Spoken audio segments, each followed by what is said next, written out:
说起风水啊，可能不少人第一反应，就是觉得有点玄乎，对，有点神秘色彩。甚至觉得，哎，这是不是有点过时了？但是呢，我看你给的这些材料，好像是想告诉我们，这风水背后其实有不少古人怎么跟环境和谐相处的智慧。没错。而且这些东西好像跟我们每天怎么住啊、怎么工作啊，关系还挺大的。对，所以今天呢，咱们就一起好好看看你分享的这些关于风水智慧的材料。好，咱们的任务不是去抠它到底科不科学，主要是想帮你从里面提炼点儿，真正能让你生活空间更舒服、工作起来更顺畅的那种实用思路。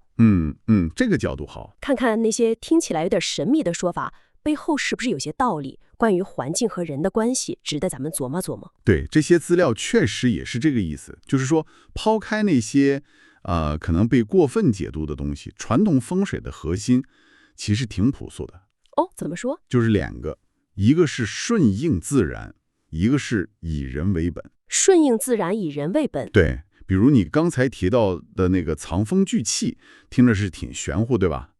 但资料理解是说，这很大程度上就是讲怎么选一个地方，或者怎么布置，能避开一些不好的气流，又能让阳光啊、空气啊这些好的自然条件为你所用。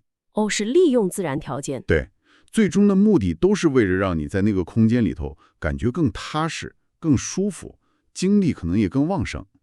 他探讨的是人跟环境的一种动态平衡。人与环境的动态平衡，哎，这个说法挺有意思的。那咱们就从家开始吧，毕竟每天待的时间最长。好，比如说客厅，这算是家的脸面了。资料里反复说采光很重要，还用了一个词叫阳气。这个阳气，它光指阳光吗？还是有别的意思？问得挺好。要是客厅采光不好，后果只是暗一点儿，这么简单。这个阳气啊，在传统观念里不完全等于物理上的阳光。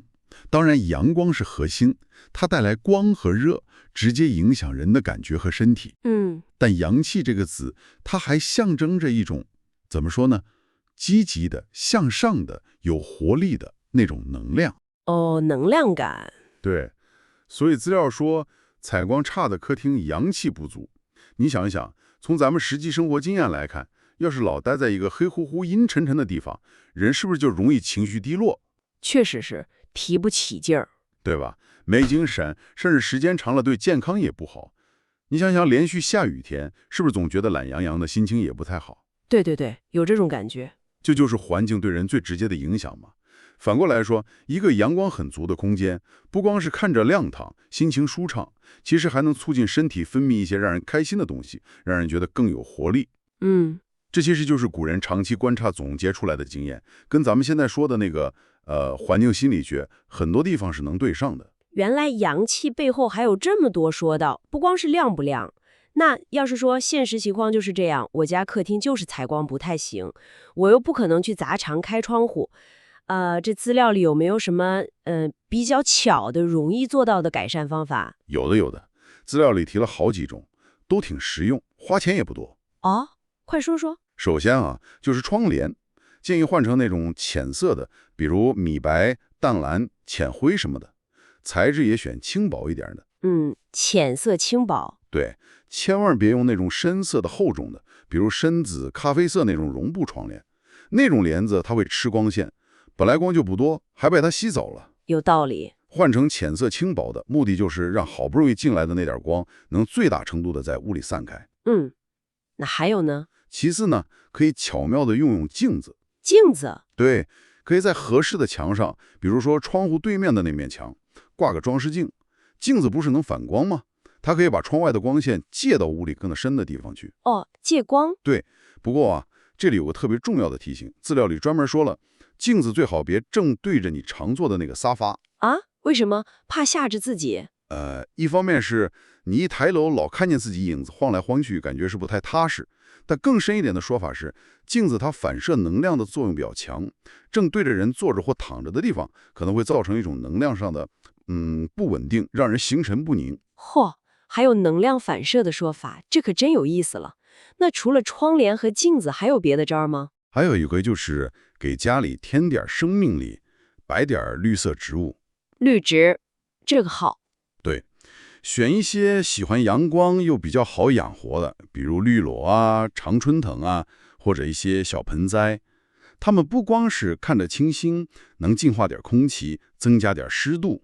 嗯，从传统观念来看呢，这种生机勃勃的植物，它本身就代表着阳气和生命力，能在一定程度上中和掉那种昏暗环境带来的沉闷感。用生机来补阳气。对，当然了，前提是你得保证它们能晒到足够的光，能活下去才行，别弄巧成拙了。明白了，用浅色窗帘、镜子反射，再加上绿植的生机来弥补光线的不足，听起来都挺符合直觉的，操作起来也不难。是的，好，那我们离开客厅，去卧室看看。卧室嘛，最重要的就是休息，睡眠质量太关键了。资料里对床怎么放好像讲究特别多。对，卧室布局核心就是床。我看很多人啊，包括我以前也觉得床靠着窗户放挺好，能看看外面，感觉还挺浪漫的。但资料好像说这样不太好。对，资料里确实不推荐床头紧靠着窗户，主要是有几个原因。哪几个？第一，它直接影响你睡觉的安稳。你想啊，窗户在传统上叫气口，就是屋里外外空气能量交换的地方。气口。你床头靠着窗，那你的头就直接对着外面的气流、声音，比如刮风下雨的声音、外面的噪音，甚至光线的变化。晚上光开窗户，或者突然一阵大风，都可能把你弄醒，影响睡眠，确实，睡得浅的话很容易被吵醒。对吧？还有，从安全角度讲，头紧贴着窗户，感觉也不是那么安全。有点道理。第二呢，就是光线和温度的干扰，尤其是朝东或者朝西的窗户，早上太阳一出来，或者傍晚夕阳，光线直接晒到你头上，容易打乱你身体自然的睡眠节奏。对，容易早醒。而且窗户边上一般是屋里温差最大的地方，冬天冷，夏天热，睡着也不舒服。第三点，这个可能有点微妙，是心理层面的感觉，缺少依靠。缺少依靠。对，你想，人睡觉的时候是最放松、最没防备的状态。如果你的头或者后背感觉后面是空的，或者是个不稳定的窗户，潜意识里可能就觉得不安全。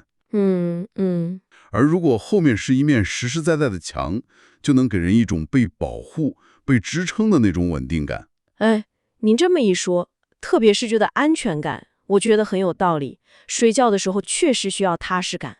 那理想的床位应该是什么样呢？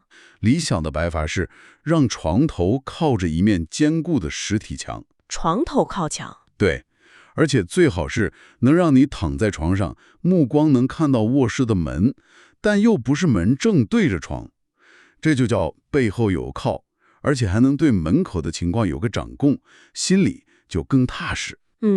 背后有靠，这个说法很形象。同时呢，床最好不要正对着卧室门，这个首先是为了隐私嘛，避免一开门床上啥情况都看得清清楚楚。对，其次呢，从那个气的流动来说，门是气流进出的通道，床正对着门，就好像气流直冲着你来，不利于睡觉时需要的那种平静、稳定的状态。那如果说我的卧室空间就那么大，布局很尴尬，实在没办法，只能靠近门或者窗户，怎么办？资料里有没有说这种情况下怎么补救一下？有补救方法的，算是退而求其次。如果床只能靠近门放，资料建议可以在门和床之间加个屏障，比如说挂个门帘，布的、珠串的都行。门帘？或者放一个轻巧点的小屏松，这样能挡一下视线，也能缓冲一下门口进来的气流，起个缓冲作用。对，如果床头实在得靠窗，那除了用厚实点的窗帘来挡光隔音之外，还可以考虑选那种床头板比较高、比较厚实的窗。用床头板来当靠山。对，这个床头板也能在一定程度上给你一种象征性的依靠感，关键就是想办法给自己创造一个相对安稳的小角落。用门帘、屏风或者高床头板来做缓冲和依靠，这些方法都挺具体的，也容易实现。好，那我们从休息的卧室转到工作的环境，办公室。好，这地方一天也得待8-9个小时，工位环境肯定对工作状态影响不小。资料里提到了杂物的问题，用了个词儿叫杂乱生浊气，这个怎么理解？真有那么大影响？影响啊，可能比咱们想象的要大。杂乱生浊气这个说法，你可以这么理解：一个乱糟糟、没秩序的环境，它会产生一种负能量，或者说一种不利于你清晰思考、高效工作的气场。负能量、气场。你想想看，如果你的办公桌上堆满了过去的文件、吃剩的零食袋子、各种充电线乱七八糟缠在一起，光是看着就是一种干扰，对吧？对，看着就心烦。资料上面举那个例子就特别形象，说有个人以前工位乱得像个灾难现场，找个东西得翻半天，每天感觉被一堆事追着跑，心里乱糟糟的。后来他下决心彻底整理了一遍，所有东西都归位，桌面上就留当前需要用的。他说，不光是找东西快了，感觉整个脑子都清爽了，处理事情的条理也清楚了，效率自然就高了。哎，这个我信。所以那个浊气，很大程度上就是混乱带来的那种精神上的疲惫感和效率低下。这个例子很生动，确实，每次把桌面收拾干净，感觉思路都清晰不少。那除了保持整洁、清爽助气，工位的位置本身呢？比如说，有的人可能运气不太好，正好坐在办公室大门正对着的位置，或者背后是一条长长的走廊。资料觉得这些位置不好吗？是的，资料普遍认为这两种位置都不太理想。先说正对大门，你想啊，大门是整个办公室人流、信息流最密集的地方，也是气流最强烈的进出口。人来往往的。如果你的工位正对着大门，就好像坐在一个路口中央，太容易被来来往往的人和事打扰了，很难长时间集中精神。而且老是面对着这种动态，潜意识里也会有一种被冲到的不安感。迎冲感。对，再说背对着走廊，如果你座位后面是一条长长的人来往往的过道，这在风水上首先就叫背后无靠。背后无靠，而且还可能受到那种穿堂风的影响。你想想，背后老有人走来走去，气流也比较快，这种感觉容易让人心里不踏实，缺乏安全感，好像总有人在背后似的，很难完全投入工作。这其实也是咱们人类进化过程中留下来的一种本能，对来自背后的危险比较警惕。迎着大门的冲和背着走廊的空，听起来确实都让人有点坐不住。那要是说很不巧，我的工位就在这种位置，公司安排的又没法换，资料里有没有提到一些小方法能稍微改善一下？比如摆点什么东西？有的，资料里管这种小调整叫化煞。化煞？对，就是化解不利因素的意思。本质上呢，是尝试用一些小物件给自己创造一个微型的、相对稳定的小气场。微型小气场，比如说，如果你是正对着大门或者走廊，可以在办公桌前面靠近过道的那一侧放一盆稍微高一点的绿色植物。放盆栽？对，像发财树啊，或者叶子比较茂密的那种植物，本身有生命力，也能在视觉上和心理上帮你挡一下，形成一个缓冲。缓冲屏障。如果是背对着走廊呢，你可以在椅子背上搭件外套。搭衣服。对，或者选那种靠背高一点的椅子，这都能增加一点依靠的感觉。还可以在桌子侧面用文件夹啊、小书架啊，或者收纳盒什么的稍微围一下，形成一个相对独立的小空间。用东西围起来。这些东西的作用，一方面是物理上稍微遮挡一下，更重要的是在心理上帮你界定出一个属于你自己的比较安宁的小区域，减少外面那些干扰。用植物、椅背甚至文件夹来创造一个微型结界，这个思路挺有意思的，把一个看起来没法改变的局面做了一些力所能及的调整和优化。对，就是尽力而为。听你这么一路聊下来啊，从客厅的光线到卧室的安稳，再到办公室的整洁和布局，感觉这个风水好像并不完全是迷信或者说玄学那么简单。很多讲究背后其实都暗合了咱们对一个舒适、安全、高效环境的本能追求。那贯穿这些家居办公环境调整建议的，它最核心的理念或者说底层逻辑到底是什么呢？哎，你这问题问到点子上了。这些资料看下来啊，我觉得可以总结出两个联系很紧密的核心原则。第一个就是咱们前面反复提到的顺应自然。顺应自然，你这儿不管是强调客厅采光要好，利用自然光，还是卧室既要通风，又要避免风直吹，或者是办公室要避开那个穿堂风，这些建议的出发点都是要我们尊重并且利用好阳光、空气、气流这些最基本的自然规律和元素。尽量让我们的生活、工作环境跟外面的自然节奏协调起来，创造一个物理上更健康、更舒服的空间。这背后其实有很深的那个道家说的道法自然的思想在里面。道法自然。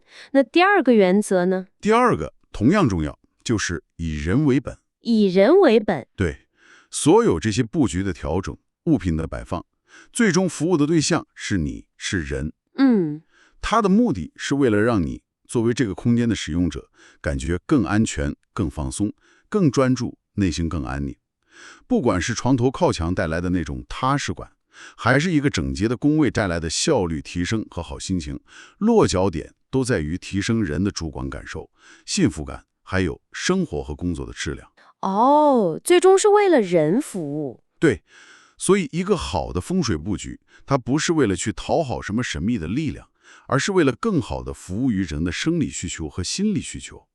这其实就是古人那种很朴素的天人合一的观念，在居住环境上的具体体现。